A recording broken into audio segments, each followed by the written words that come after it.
Félicitations, madame, vous avez une petite fille. J'ai fait, pardon, une petite fille? Mais j'étais juste choquée, j'étais dégoûtée. Pourquoi une petite fille? Me dit. On a fini, on avait toutes peur. Moi, j'ai écrit à mon chéri, j'ai dit, écoute, je dois faire un test de dépistage. Il m'a dit, ah ouais, pourquoi? Raison de pleurer, c'est votre enfant, mais vous devez savoir que normalement, un bébé comme ça ne peut pas vivre. C'était normalement une fausse couche, mais comme elle est sortie, son cœur battait, on ne pouvait pas.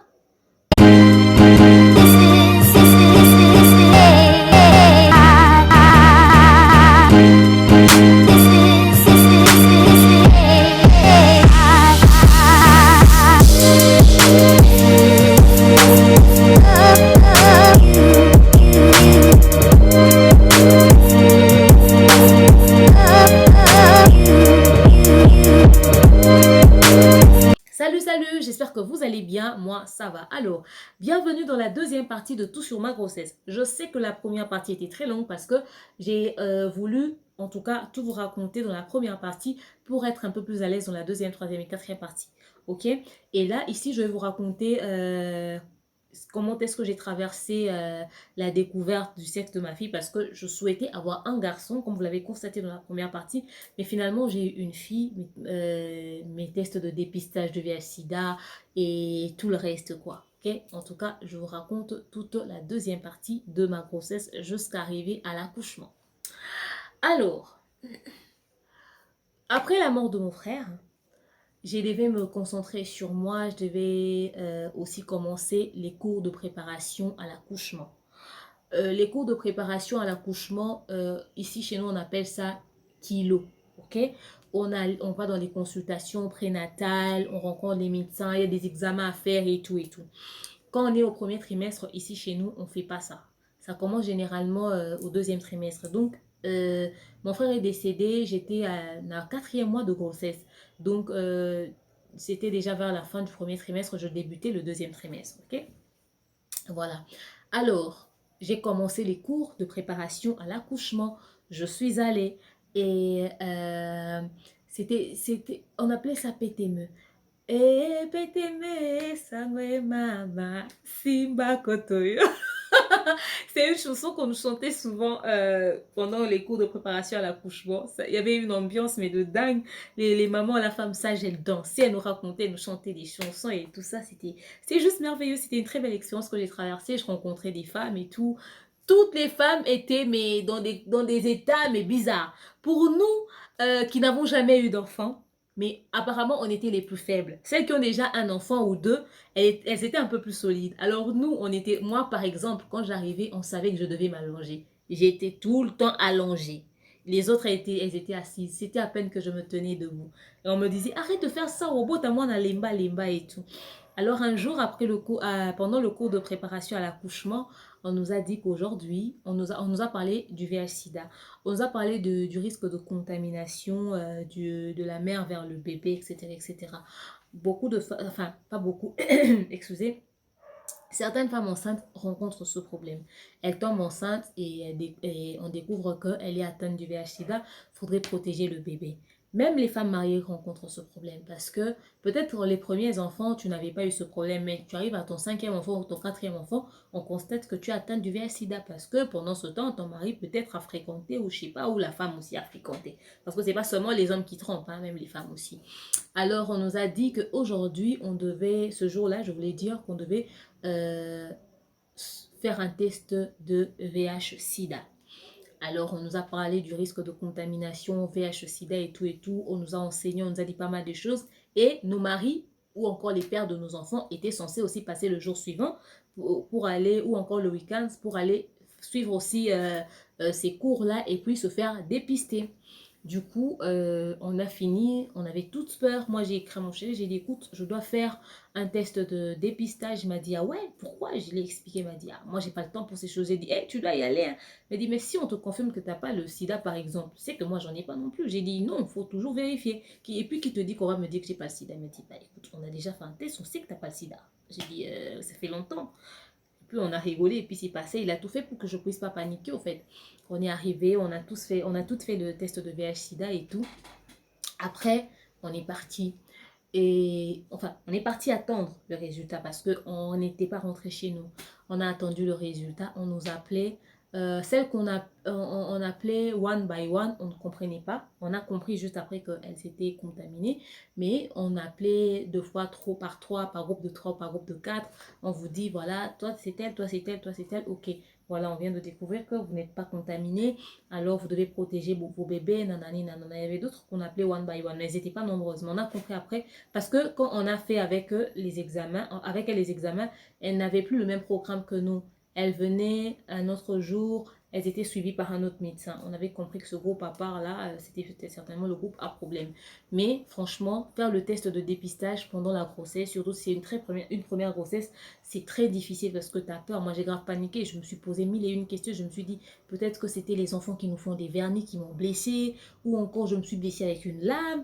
Quoi que ça m'arrive difficilement, ou encore mon chéri a peut-être fréquenté une fille sans me dire. Donc j'avais eu très très très très peur. Et après, quand on m'a dit ouais, j'ai pas le VIH/SIDA, ça m'a juste grave apaisé et tout et tout. Après, nous sommes rentrés. Juste après ça, on a commencé aussi à prendre des vaccins. Il y a des vaccins que les femmes enceintes prennent pendant la grossesse. On nous a donné un carnet où on devait respecter ce programme de vaccination. Moi, je pense que cette année, je devais aussi aller, je pense. Je pense après la naissance de ma fille, j'ai un vaccin à prendre. Voilà, il y a un calendrier qu'il faut suivre, toujours retrouver le carnet. Donc, on avait commencé aussi à prendre des vaccins et tout ça pour protéger le bébé, nanani, nanana et tout. Et puis, on me donnait d'autres produits. On me donnait aussi des produits pour que l'enfant puisse avoir des os solides. Un truc muscu, je sais pas moi quoi. Un gros comprimé comme ça qui me faisait très mal à l'estomac, je me rappelle encore.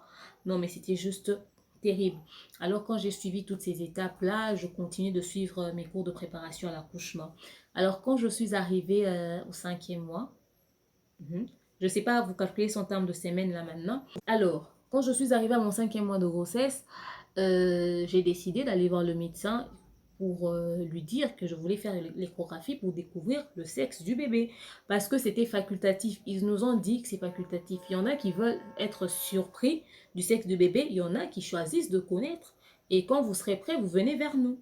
Donc, après ma consultation, après mon cours de préparation à l'accouchement, je suis allée voir le médecin qui me suivait. J'ai dit, écoutez, docteur, je suis venue pour connaître le sexe de mon bébé. Il m'a dit, ouais, tu es prête? J'ai dit oui. J'ai appelé mon chéri pour qu'on découvre le sexe le même jour. En ce moment-là, il était à Kin, il n'était pas en mission de service. Il m'a dit, non, je ne suis pas disponible, je suis occupée, je suis avec mon chef et tout, mais je serai avec toi au téléphone. Dès que tu découvres, tu me dis, on est ensemble, nanana. Il m'a dit, sois forte et tout, ça va très bien se passer. De toute façon, voilà quoi. Mais après, on avait déjà choisi le nom. On voulait l'appeler Je cache. Parce que peut-être que j'aurai un garçon un jour, je lui donnerai ce prénom-là.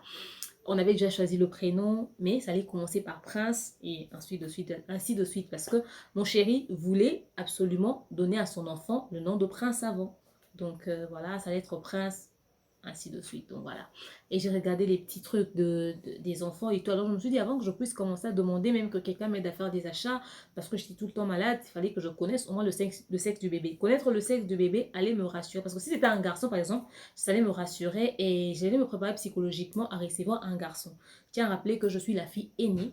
Ok, c'est vrai que j'ai des petits frères, mais qui sont des cousins. Et j'ai pas grandi avec mon père. Donc la présence masculine dans ma vie, mon chéri. Et puis après mes oncles, ouais, euh, mais moi-même comme ça, grandi avec un petit frère ou un père, j'ai pas connu ça. Du coup, je voulais vraiment me préparer psychologiquement pour ça et voilà quoi. Mais je voulais à tout prix en tout cas, que ça puisse être un garçon. Pourquoi? Parce que je me dis qu'il est difficile de gérer une fille. Ok, moi, je n'ai pas grandi avec mon père, comme j'ai toujours dit. Ma mère, elle est partie, elle a voyagé, j'étais en deuxième secondaire, elle m'a laissée. Je suis restée avec ma grand-mère et la sœur cadette de ma mère. Donc, c'était difficile pour moi, surtout quand j'ai eu l'âge adolescente, j'étais entre beaucoup de choses. Vous savez, être jeune, c'est très difficile. Vous me voyez, ouais, de mère, elle a l'air d'être une fille comme ça, comme ça. C'était pas facile pour moi aussi. J'ai failli aussi être influencée par des amis et tout. Et moi, j'ai commencé à travailler très tôt parce que je voulais être indépendante et j'ai fait des choix, j'ai pris des décisions par moi-même. Vivre avec une grand-mère qui travaille, qui revient que le soir, une tante qui est à l'université, qui revient que le soir, tu viens de l'école, tu rentres chez toi à 12 heures ou 13 heures, tu as toute la journée pour faire des bêtises. Et si je ne l'ai pas fait, justement, c'est parce que ma mère m'a donné des bases. Et j'étais responsable de moi-même. Enfin, je me disais que tout ce que je dois faire, au fait, c'est de faire à ce qu'on n'insulte pas ma mère. À chaque fois dans ma tête, je culpabilisais. Je me disais, si je fais une connerie, on va dire ma mère m'a mal élevée. Et je vivais rien que pour rendre fière ma mère. Et face aux réalités de la vie, moi, je voulais que mon premier enfant puisse être un garçon. D'ailleurs, j'ai toujours voulu avoir 6 garçons, au fait. Je disais que j'allais avoir 6 garçons. Parce que pour moi, les filles, c'était des êtres difficiles à gérer. Je sais à quel point je suis compliquée. Et je vois les filles tous les jours. Donc, pour moi, c'était ça. Donc, voilà. Je n'envisageais pas avoir une fille. Pour moi, c'était juste impossible. Alors, je voulais quand même me rassurer. Mais j'allais me rassurer que c'était vraiment un garçon. De toute façon, dans ma tête, c'était déjà ça. Et puis, quand j'ai fait... Vous savez, quand vous êtes sur YouTube, quand vous cherchez des trucs sur les grossesses, quand vous voyez les tutos, les vlogs et tout, on fait un jeu là où on dit, si vous constatez à ça, ça, ça, ça, ça veut dire que c'est un garçon. Si à ça, vous voyez ce truc-là. J'ai fait ça, ça disait que c'était un garçon. Mais une seule fois ou deux, ça m'a dit que c'était une fille. Mais j'ai beaucoup fait ça, on m'a dit, ça tombait sur mon pied que c'était un garçon. Ou ça, je voulais me persuader que c'était un garçon. Bref, j'arrive chez le médecin, j'entre, il me dit ça va et tout. Alors, je me rappelle qu'une échographie qu'on avait fait avant, parce que j'étais malade, le bébé, il y avait déjà la forme et tout, j'étais avec mon chéri cette fois-là. Après, il y a eu l'échographie où je devais connaître le sexe. J'arrive et tout, voilà, j'entre, on me demande de m'allonger, je m'allonge, le gars met le truc, le liquide là qu'on met sur le ventre, il fait passer le truc, il me dit, ah voilà, félicitations madame, vous avez une petite fille. J'ai fait, pardon, une petite fille? Mais j'étais juste choquée, j'étais dégoûtée. Pourquoi une petite fille? Il me dit, mais c'est une petite fille. J'ai dit, est-ce que vous êtes sûr? Parce que de fois, on dit que les enfants peuvent cacher leur sexe. J'ai dit, la position de votre fille, regarde. Elle était assise comme ça, dans le ventre. Elle suçait le pouce en plus. J'ai dit, ouais. Donc, déjà, elle avait la tête vers le haut et puis les pieds vers le bas. Là, elle s'était pas encore retournée et tout. C'est la position que cette petite avait. Oh, façon, j'avais des brûlures à l'estomac. Ouf! En plus qu'elle a beaucoup de cheveux. C'était compliqué. Alors, il m'a dit, ouais, la position qu'elle a montre clairement que c'est une fille. J'ai dit, non, je voulais avoir un garçon. Il m'a dit, mais beaucoup de femmes cherchent des filles. Pourquoi vous voulez avoir un garçon? J'ai dit, parce que je me connais, les filles, je ne pourrais pas gérer. J'ai coulé une larme. Il m'a dit, ah, en plus, vous pleurez. Attendez, ça sera votre copine, vous allez l'aimer, vous allez changer de langage. On va se croiser ici à l'hôpital. Il a essayé de me faire rire et tout. Après, voilà.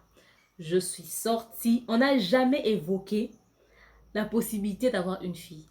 Bon, je pense que mon chéri ne voulait même pas aborder le sujet parce qu'il savait à quel point j'étais catégorique.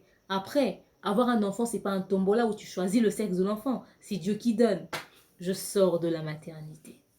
Et plutôt de la salle de trucs d'échographie. J'appelle mon chéri. Allô bébé, qu'est-ce qu'il y a? C'est une fille, hein? J'ai dit oui. Mon chéri s'est moqué de moi. Il m'a dit, je savais, mais je voulais pas te dire. J'ai dit, tu es mauvais. Il m'a dit, je savais, je sentais ça. J'ai dit, quoi? Il me dit, ah, en tout cas, je serai là pour séparer vos disputes. Je serai là pour voir comment est-ce que va dire commencer à t'accuser chez moi. Je serai... J'ai dit, mon Dieu, mais le gars, il a pris son pied avec cette histoire. J'ai dit, c'est juste pas possible. En tout cas, il était le plus heureux. Il m'a dit, non! En tout cas, demain, tu vas t'accoucher toi-même et tu sauras à quel point tu es chiante. J'ai dit, c'est pas possible. Il était tellement heureux. Je ne pouvais pas gâcher sa joie. J'ai coupé. Moi, je continuais mon deuil. J'ai appelé la soeur cadette de ma mère. Je lui ai dit, hey, je t'avais dit quoi? C'est Mandoï, cette fille-là. Et tu pleures pourquoi? J'ai dit, parce que je voulais que ce soit un garçon. Il dit, chat, elle va t'aider à faire la vaisselle. Tu as vu les garçons aiment le travail. Estime-toi heureux, ta première fille, c'est ton premier enfant, c'est une fille, elle va beaucoup t'aider. Hey, c'est Mandoï de toute façon. Hey. Après, j'étais tellement triste. Elle m'a dit non, écoute, elle va essayer de me prodiguer des conseils. En tout cas, elle m'a grave remonté le moral. Alors, quand elle a fini de me remonter le moral, mon chéri est venu me prendre et m'a dit, oh, laisse cette histoire, tu vas l'aimer, tu vas voir. Après, j'ai suivi un élément le soir. Quelqu'un disait, écoutez, que les enfants ressentent, c'est que les parents disent, il ne faudrait pas que l'enfant sente qu'elle a l'impression que tu ne l'aimes pas, au fait. Après, j'ai dit, mais je suis tombée tout le temps malade. J'ai pas de raison de ne pas l'aimer.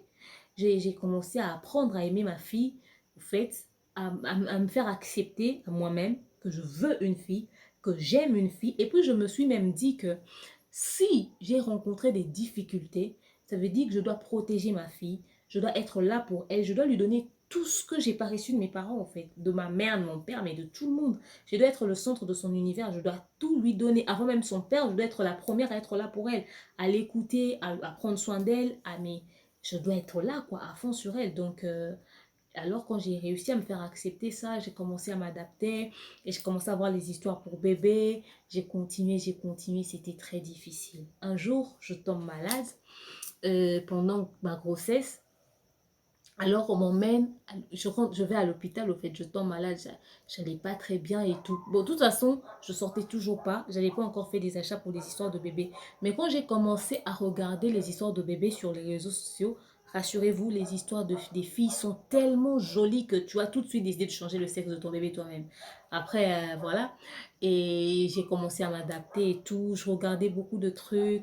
Et quand elle bougeait, ça me rassurait et tout. Et quand j'ai compris que c'était une fille, pour moi, un garçon, c'est quelqu'un de solide et de fort. Quand j'ai appris que c'était une fille, pour moi, tout de suite, c'est un être faible. Donc, j'ai juste changé mon état d'esprit. Un jour, je suis tombée malade.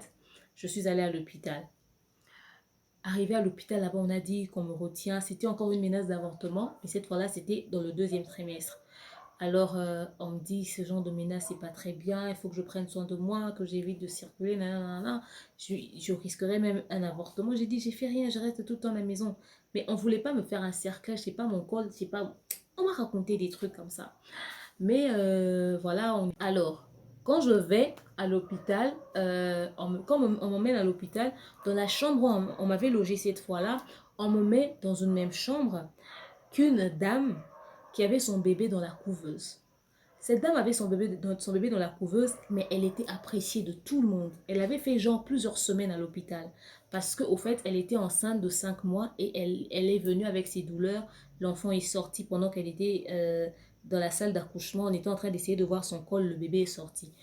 C'était à 5 mois de grossesse. Comme le bébé était viable, on a décidé de lui mettre dans la couveuse. On suivait son traitement de près, mais il y avait des faibles probabilités que l'enfant là puisse rester en vie. Le bébé avait fait déjà 12 jours dans la couveuse, si je ne m'abuse. Alors, on lui donnait le traitement et tout, et c'est avec cette dame-là que j'étais dans la même chambre.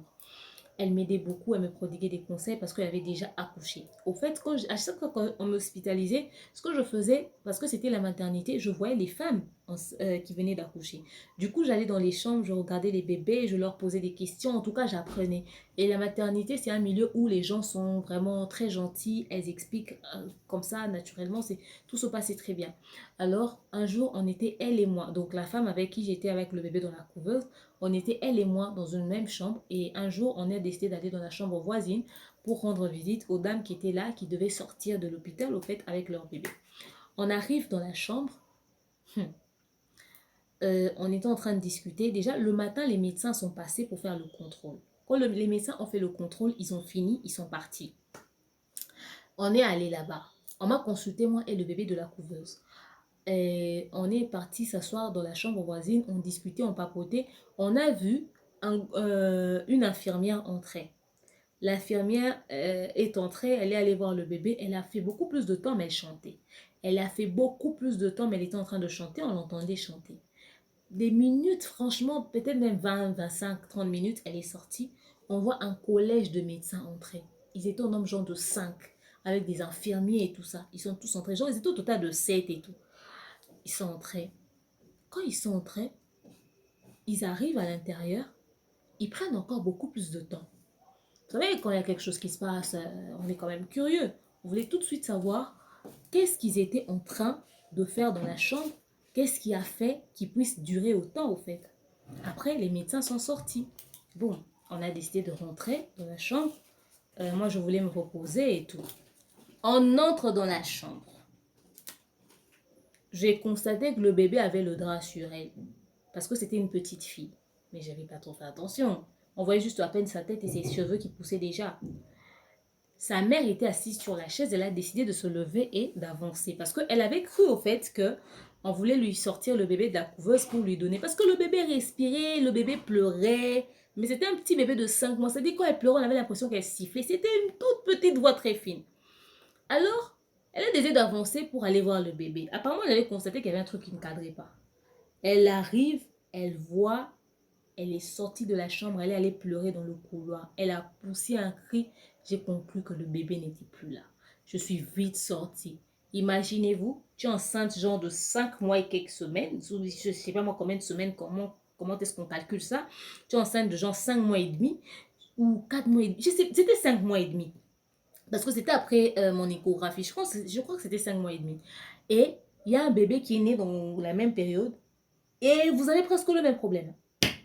Waouh! C'est-à-dire, toi aussi, on t'a retenu pour menace d'avortement. Elle, c'était menace et puis l'enfant est sorti. On a mis dans couveuse, elle n'a pas pleuré. Ah!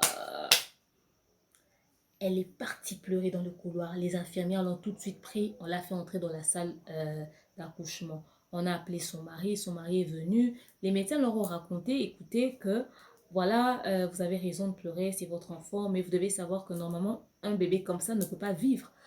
C'était normalement une fausse couche, mais comme elle est sortie, son cœur battait, on ne pouvait pas dire que c'est pas viable. On devait garder le bébé et qui sait, peut-être que Dieu allait faire un miracle. Mais l'enfant nous a quittés, alors on ne sait pas quoi dire de plus si ce n'est que beaucoup de courage. On vous présente nos sincères condoléances, soyez forts et tout et tout. Après, la femme a dit, j'avais pas encore fait de l'aide, j'avais pas fait des achats pour l'accouchement de mon bébé. Est-ce que je peux vite aller en ville, lui trouver une robe pour que vous puissiez au moins l'enterrer dans des bonnes conditions et tout. Le papa voulait même aller acheter le cercueil. Les médecins ont dit non, non, non, non, non. Normalement, c'est un mort-né. Et c'est un bébé très petit. On va pas vous permettre de dépenser tout ça. Laissez-nous nous occuper du corps. Laissez juste les frais qu'il faut. Et voilà, vous pouvez rentrer tranquillement. Dieu a voulu que vous puissiez rester avec votre bébé pendant quelques jours. Et puis voilà, que ça vous aide juste à vous ressouder et à devenir fort au fait. Après, voilà, le papa est parti remplir les formulaires, les documents et tout. La femme est venue dans la chambre. J'ai eu pitié d'elle. Elle a regardé le bébé, elle a regardé, elle a encore avancé vers la couveuse, elle a regardé, parce que le bébé était encore dans la couveuse. Elle a regardé le bébé et moi j'avais mon bébé dans mon ventre. Je la regardais comme ça. Elle m'a dit, tu sais, quand tu es enceinte, c'est toi qui vas protéger ton enfant, ma chère. Évite les disputes, les incompréhensions. Surtout, ne te bats pas avec ton chéri. Ça ne nous est jamais arrivé de toute façon. Me dit, c'est parce que moi et mon chéri, on se prenait tout le temps la tête, tout le temps, tout le temps. C'est à cause de tout ça. J'ai reçu plus d'une fois des coups. En tout cas, franchement, beaucoup de courage seulement. Elle reconnaissait qu'ils ont été responsables à un moment donné. Après, ils sont partis. Ah, j'ai eu très mal et j'ai eu peur. Alors, on sort de la chambre, on part traîner à l'extérieur. Moi, je pars tourner en rond. Et puis, on prend une dame qui était venue, qui avait aussi une menace d'avortement. Elle, pire, son sang coulait carrément. Le sang vraiment coulait. Elle faisait genre, elle vient à l'hôpital, on lui donne le traitement, le sang arrête de couler. Quand elle rentre chez elle, ça reprend, elle revient encore. Du coup, c'était difficile. On était genre dans le même cas. On prend maintenant cette dame-là, on la remplace sur le lit de la dame. En tout cas, 1 heure après. On la remplace sur le lit de la dame. Maintenant, le corps du bébé, on a encore laissé ça là-bas dans cette chambre-là. On n'a pas évacué. 2, 3 heures après, ça commençait à sentir. Maintenant, la dame là qui était enceinte a dit aux infirmiers qu'il y a le corps du bébé qui est là, ça commence à sentir. Oh non, pourquoi tu peux dire ça, le corps d'un bébé? Seulement maintenant, est-ce que ça va commencer à sentir? On a déjà appelé pour qu'on vienne évacuer et tout. Seulement les gens là ont juste traîné, nanani, nanana. Ils en ont fait tout un problème. Après, c'était vrai, ça commençait à sentir. Elle ne pouvait pas dire le contraire. Et puis, attends, on a des menaces d'avortement, ok? Elle, le sang coule. Moi, mon sang avait arrêté de couler, mais quand même, je n'étais pas censée bouger, j'étais censée rester allongée. On est dans ça, vous nous laissez le corps d'un bébé qui est né à cause de quoi? D'une menace d'avortement. À un moment donné, comprenez que nous puissions avoir peur aussi. Et c'est comme ça, après, ils ont évacué le corps et tout, on est resté. Et la dame, là, est sortie de l'hôpital avant moi. Non, non, non. Elle n'était pas sortie. Oui, elle est sortie de l'hôpital avant moi. Elle est rentrée chez elle. Et moi, je pense que je suis sortie de l'hôpital le lendemain. Mais avant de sortir, on m'a demandé d'aller faire les examens pour confirmer que tout allait bien. J'ai fait des examens, j'ai confirmé, plutôt l'échographie. J'ai fait l'échographie pour confirmer que tout allait bien. Et je suis rentrée chez moi.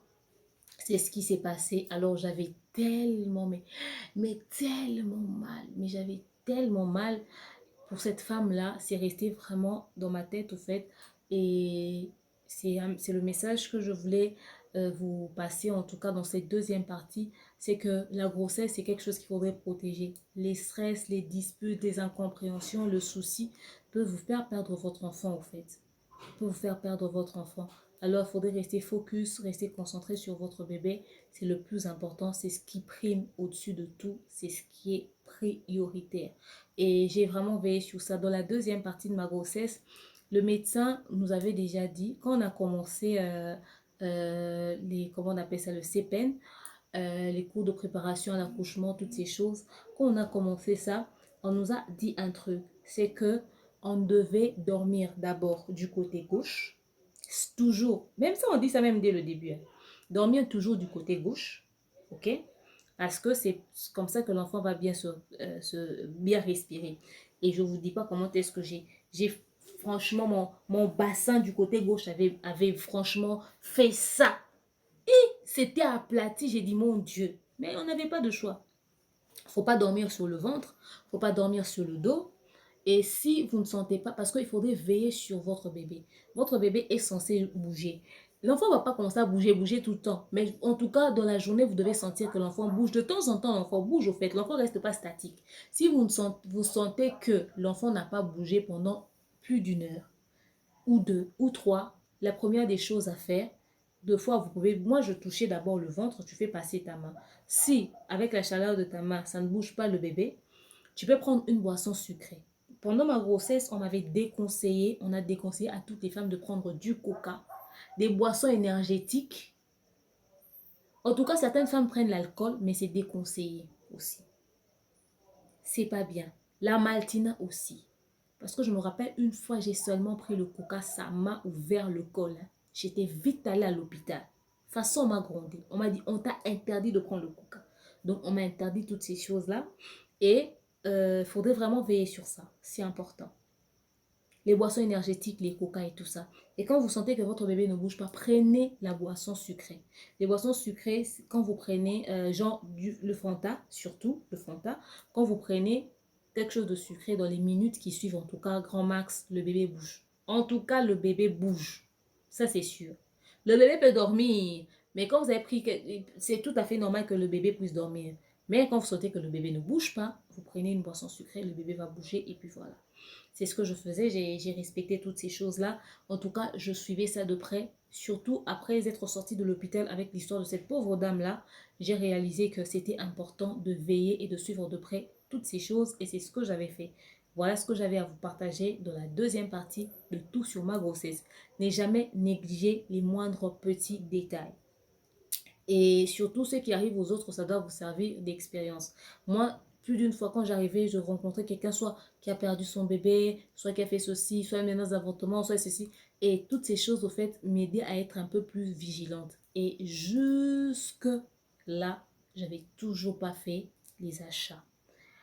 Et j'étais restée concentrée sur ma fille, sur mon état de santé. Je ne prenais même pas le risque de me dire que je dois aller faire des achats quand même, malgré qu'on le mette. Aussi, au papa.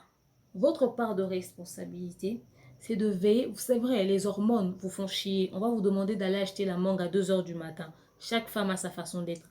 Moi, je n'ai jamais fait ça. Je vivais seule tout le temps. Parce que mon chéri, en tout cas, à cette période, elle était tout le temps en déplacement. J'étais seule, ok? Et ces crises de nerfs-là, j'ai pu gérer ça. Les femmes qui font sortir les hommes à 2 heures du matin pour une mangue, moi, je vous dis, c'est de l'exagération. C'est une envie qui peut se canaliser, qui peut se gérer. Tu sais que dans ta grossesse, tu aimes les mangues. Pendant la journée, cherche tes mangues. Si on a, envoie quelqu'un. Si on n'a pas, reste comme ça. Quand tu fais sortir ton mari à 2 heures du matin pour aller chercher une mangue, quelque chose peut lui arriver. Moi, j'ai eu des envies que j'ai su gérer.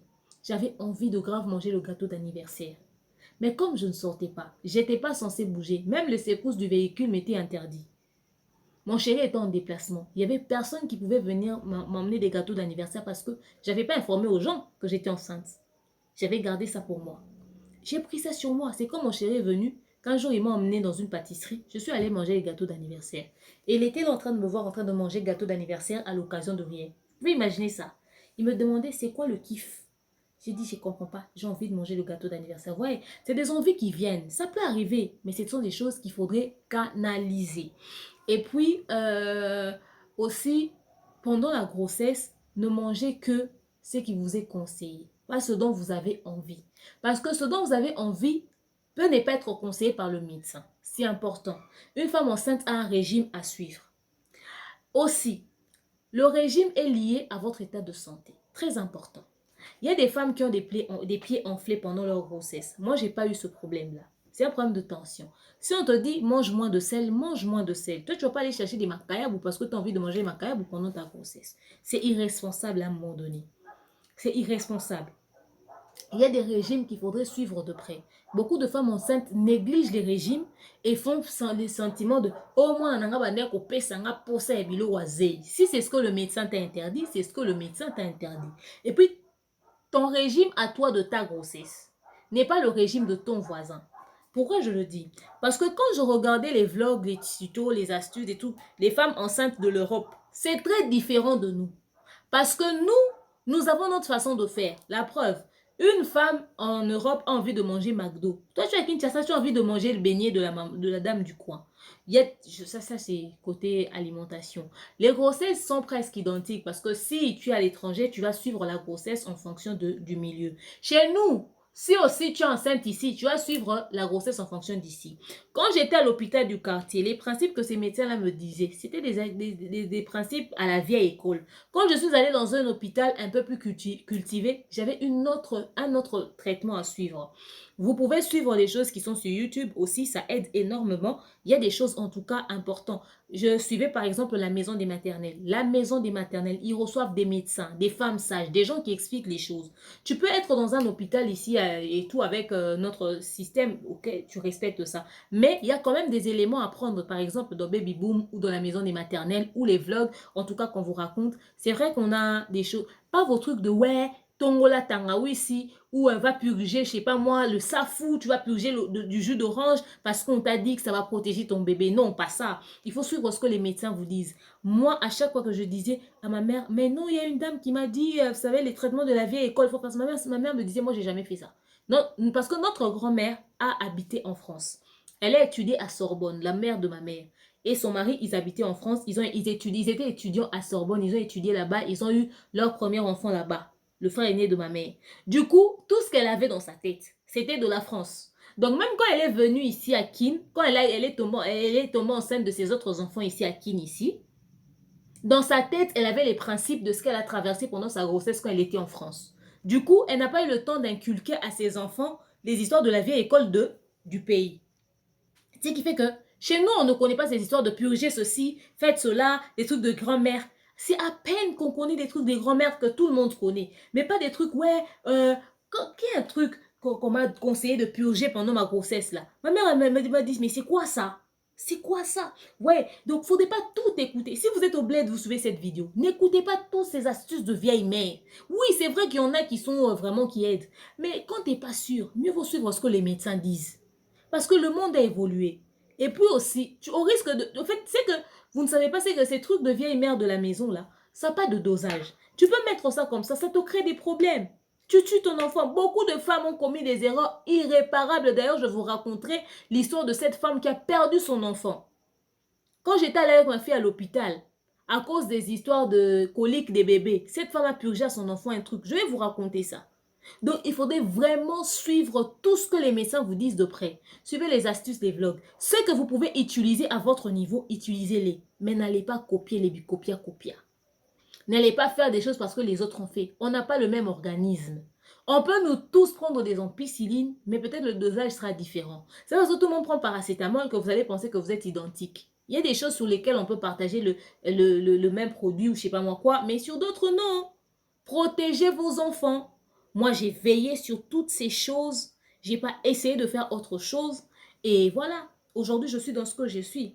Si vous avez besoin de certains, si vous voulez que je puisse donner des conseils en particulier concernant une quelconque étape de grossesse, vous pouvez toujours me proposer ça dans l'espace commentaire ou sur WhatsApp. Je vous ferai un autre numéro où, en dehors de mon histoire, je peux vous parler d'une quelconque étape. Mais surtout, l'étape la plus difficile, c'est le sexe de l'enfant. Moi, j'ai pu prendre sur moi. Aujourd'hui, j'aime énormément ma fille. J'ai eu du mal à trouver le nom de ma fille. Melkani Taliana Dream, c'est le nom que son père a trouvé. Euh, j'ai eu du mal à trouver le nom pour ma fille parce que dans ma tête, psychologiquement, j'étais sur un garçon. Après, oui, c'est vrai que j'avais proposé des prénoms que lui n'avait pas adoptés. Mais, ouais, c'est vrai qu'elle est aussi une de la sœur cadette de ma mère et de ma grand-mère parce que, ouf, à un moment donné, ils m'ont pas lâché avec ça. Et comme la sœur cadette de ma mère et ma grand-mère ont le même nom, du coup, j'ai dit, écoutez, c'est votre Ndoye. Mais, beaucoup de familles souffrent de ce problème. Dans certaines familles, vous constatez qu'il y a une mère qui n'aime pas un de ses fils ou qui n'aime pas une de ses filles ou qui n'aime pas son fils ou qui n'aime pas sa fille. Deux fois, le problème est lié à la grossesse. Pendant la grossesse, elle attendait d'avoir un autre sexe, elle a eu un autre sexe. Du coup, elle n'a pas su changer ça dans son subconscient. Nous ne sommes pas dans un marché où nous allons choisir le sexe du bébé. C'est Dieu qui donne. Dieu sait pourquoi il t'a donné cet enfant. Moi, quand j'ai appris que j'avais une fille, j'ai dit, Seigneur, tu sais que je me disais être incapable d'avoir une fille. Alors, comme tu m'as donné cette fille, donne-moi le cœur pour que je puisse l'aimer. J'adore ma fille. C'est le centre de ma vie. C'est mon univers. Quand je sors, je pense à elle tout le temps. Tout le temps. Ma fille est tout pour moi. Je ne sais pas ce que je pourrais donner pour ma fille. Et j'ai demandé à Dieu de me donner le cœur pour l'aimer et prendre soin d'elle. J'ai dit, Seigneur, tu m'as donné une fille. Donne-moi le courage et la force de prendre soin d'elle, de l'aimer, de lui donner tout ce qu'il faut. Tout ce que je n'ai pas eu. Qu'elle puisse être la fille la plus heureuse. Ma fille sait que je l'aime énormément, mais elle aime plus son père.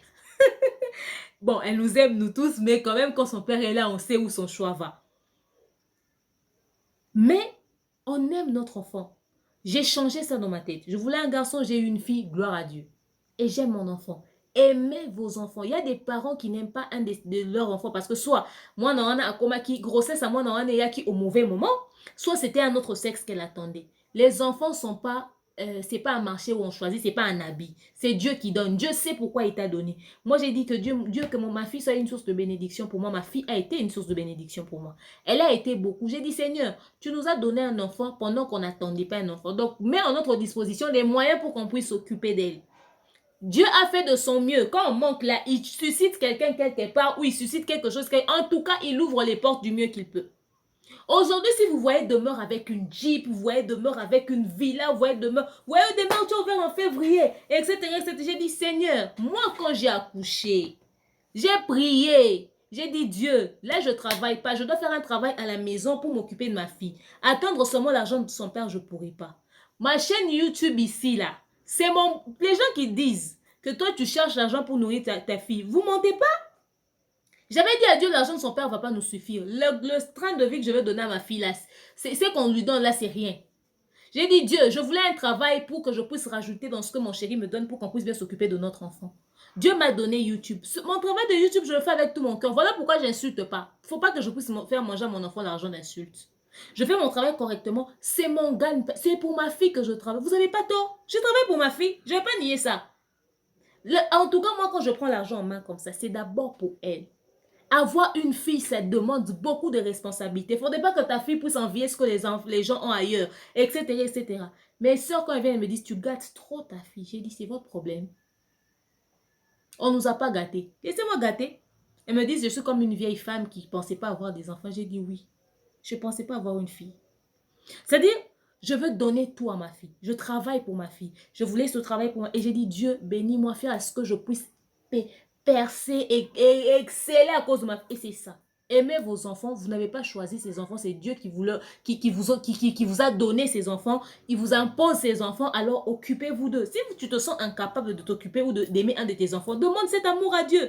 Dis, Seigneur, je voulais ça, toi, tu m'as donné ça. Ok, d'accord. Donne-moi le cœur. Donne-moi l'amour. Donne-moi la force. Donne-moi... En tout cas, donne-moi de tout ce qu'il faut pour que je puisse être présent pour mon enfant. Donc, voilà. C'est important, il faut prier pour ces choses. Prie pour l'amour que tu dois avoir pour ton mari, prie pour l'amour que tu dois avoir pour tes enfants, prie pour l'amour que tes enfants doivent avoir pour toi, prie pour les moyens que tu dois avoir pour t'occuper de tes enfants. Et moi, quand j'ai dit, Seigneur, je te tiens responsable du fait que j'ai manqué pour mon enfant. Et tout le temps, j'implique Moi, j'ai prié avec ma fille. Je lui apprends comment prier. Je lui apprends des choses. Je lui implique. Donc, c'est important, il faut faire ça. Donc, voilà tout pour la deuxième partie de tout sur ma grossesse. La troisième partie arrivera bientôt. Je vous aime, je vous dis bisous, bye.